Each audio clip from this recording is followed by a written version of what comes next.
Dismissive avoidance really do have a capacity issue. Now, of course, there are choices and values and morals and a reflection of character that all factors into how they show up in a relationship, because not all of them will do the same hurtful behaviors as some of them do.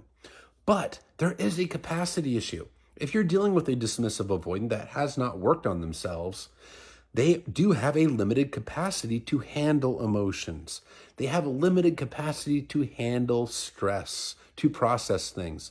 Their brain, their emotional brain gets flooded with cortisol quite easily, and their only ability at that point is to shut down, run away, and avoid. They were never shown how to deal with that kind of stuff in childhood. This is a person that really was on the receiving end of consistent emotional neglect. They weren't given that love and nurturing that they needed. They were never shown how to process stuff. So they get overwhelmed with anxiety very easily. They feel extremely unsafe with emotions and displays of emotions and emotional intimacy. Their brain feels that that is dangerous. Love equals danger. Closeness equals danger. And the way they protect themselves is by avoiding it. It is absolutely a capacity issue. Think of it this way.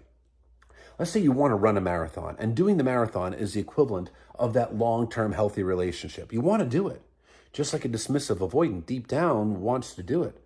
But you want to run the marathon, but you've never ran a day in your life. You don't have the lung capacity. You start running because you have two working legs, but then a mile into that marathon, you're already winded. You're out of breath because you don't have the lung capacity.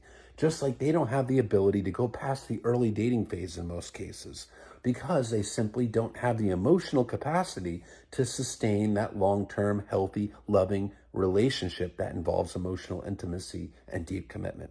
It is absolutely a capacity issue with a dismissive avoidant.